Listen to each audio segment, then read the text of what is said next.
এরা আমাদের চৌদ্দগ্রাম বিএনপি অঙ্গ সংগঠনকে ইনভাইট করেছেন। তার জন্য চৌদ্দগ্রাম পৌরসভা বিএনপির পক্ষ থেকে আপনাদেরকে ধন্যবাদ বক্তব্য আমার আহ্বায়ক সাহেব আছেন, উনি দিবেন। আমি শুধু দু একটি কথা বলব। চৌদ্দগ্রাম মিডিয়া সাংবাদিক যারা আছেন, এখানে বিগত ফ্যাসিস্ট সরকারের আমলে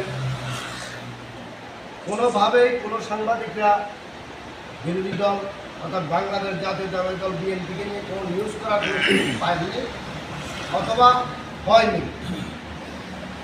এর মধ্যেও কিছু কিছু সাংবাদিক চেষ্টা করেছেন আমাদের কিছু নিউজ দেশবাসীকে জানিয়ে দেওয়ার জন্য। তার জন্য আমরা জাতীয় দলের পক্ষ থেকে কৃতজ্ঞতা প্রকাশ করি। বর্তমান বাংলাদেশের এই প্রেক্ষাপটে চৌদ্দগ্রামে সাংবাদিক ইউনিয়ন নিয়ে যে রাজনীতি শুরু হয়েছে, সাংবাদিকতা কোনো দল, কোনো জাতি, গোষ্ঠী ভেদাভেদ নাই। সাংবাদিকতা হচ্ছে সবার জন্য। কোনো সাংবাদিক, কিছু সাংবাদিকরা যদি কারোর প্রতি আকৃষ্ট হয়ে কোনো দল করে, দল প্রিয় হয়ে কারোর পক্ষে যায়, সেটাই চৌদ্দগ্রামের মানুষ দেখবে বা মেনেও নিবে। আমরা চৌদ্দগ্রাম জাতীয়তাবাদী দল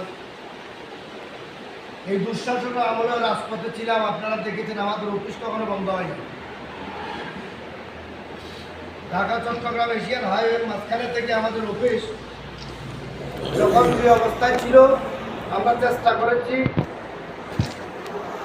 এই ফ্যাসিস্ট হাসিনার সাথে লড়াই সংগ্রাম করে বেঁচে থাকার। ইনশাল্লাহ আমরা মনে হয় পেরেছি। আজকে যারা চৌদ্দগ্রাম মিডিয়া সাংবাদিকদেরকে নিয়ে গ্রুপিং করতে যাচ্ছে, এই গ্রুপিংয়ের মধ্যে যারা আছেন তারা আমার মনে হয় আপনাদের থেকে বেশি প্রভাবশালীও না, ভালো কোনো ন্যাশনাল নিউজের সাংবাদিকও না। ওনাদের কোনো বৈধ কাগজপত্র আমার মনে হয়